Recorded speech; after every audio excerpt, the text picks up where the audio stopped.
Episode 2 में हम देखते हैं ईजिंग का फ्रेंड हान आता है और उससे पूछता है कि आजकल तुम सैड क्यों हो, कल क्या हुआ था मुझे बताओ। जो बात सुनकर ईजिंग उसको सब कुछ बताती है। हान कहता है मुझे यकीन नहीं हो रहा है। ईजिंग कहती है मुझे पता था कि तुम मेरे बातों पे यकीन नहीं करोगे। हान कहता है ऐसा कुछ नहीं है, मैं तुम्हारे बातों पे यकीन करता हूँ, मैं तो बस मजाक कर रहा था। फिर वो पूछता है ऐसा कैसे हो पाता है कि तुम उसके बॉडी में जा सकती हो। जो बात सुनकर वो दोनों सोच में पड़ जाते हैं कि ऐसा क्या होता होगा। हान कहता है तुम याद करो कि कुछ तो कॉमन होगा। जो बात सुनकर वो सोचती है और कहती है कि हाँ उस टाइम मेरे पास मिरर था और मुझे गुस्सा भी आ रहा था। जो सुनकर वो कहता है कि इसका मतलब जब तुम्हें गुस्सा आता है तो तुम उसके बॉडी में जा सकती हो। फिर वो उसके सामने एक बड़ा सा मिरर लाकर रखता है और कहता है चलो तुम उसके बॉडी में जाओ। ईजिंग कहती है ऐसा नहीं हो सकता है, अभी तो मुझे बिल्कुल भी गुस्सा नहीं आ रहा है, तो मैं कैसे जाऊं। हान कहता है ट्राई तो करो। वो ट्राई करती है लेकिन होता नहीं है क्योंकि उसे सच में गुस्सा नहीं आ रहा था, इसलिए हान उसे जानबूझकर गुस्सा दिलाता है और फाइनली वो अपने बॉडी से निकलकर मिला के बॉडी में आ जाती है, जहाँ पे उसको मीटिंग के लिए एक लड़की बुलाने आती है।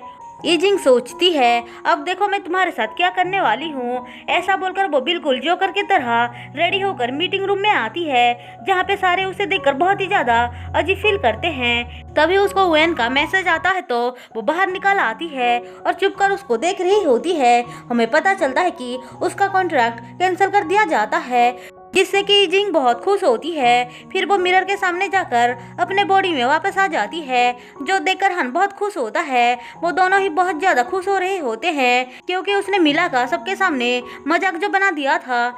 वहीं दूसरी तरफ मिला को कुछ भी समझ में नहीं आ रहा था कि उसके साथ ये सब क्या हो रहा है। वो वन से कहती है मुझे लगता है कि मुझे कोई बीमारी हो गया है और मेरी दिमागी हालत ठीक नहीं है। वन कहता है तुम ज्यादा चिंता मत करो, कुछ नहीं होगा और तुम सही हो जाओगे। वो उसको कंसल्ट कर रहा होता है और फिर से हमें यीजिंग को दिखाया जाता है। उससे हन पूछता है तुम गुस्से से उसके बॉडी में जाते हो ये तो मुझे पता है, लेकिन वापस कैसे आते हो। जब बात सुनकर वो सोचती है तो उसे पता चलता है कि जब भी वो बहुत ज्यादा खुश होती है तो फिर से वो अपनी बॉडी में वापस आ जाती है। हान उसको एडवाइस देता है कि उसे वेन को छोड़ देना चाहिए। जो बात सुनकर ईजिंग कहती है मैं अभी इस बारे में नहीं सोच रही हूँ, अब तो मुझे सिर्फ एक काम चाहिए, लेकिन मुझे डर है कि मेरी प्रेगनेंसी की वजह से कोई मुझे जॉब पे रखेगा या नहीं। तभी उसको कॉल आता है तो उसे पता चलता है कि उसको जॉब के लिए हायर किया जा रहा है। हम देखते हैं उसको जॉब ऑफर करने वाली मीला होती है। वो उसकी इंसल्ट करना चाहती थी इसलिए वो उसको बुला रही होती है, लेकिन इस बारे में ईजिंग को कुछ भी पता नहीं था। फिर सुबह वो रेडी होकर जॉब के लिए निकल रही होती है। तभी वन उससे पूछता है तुम कहाँ जा रही हो।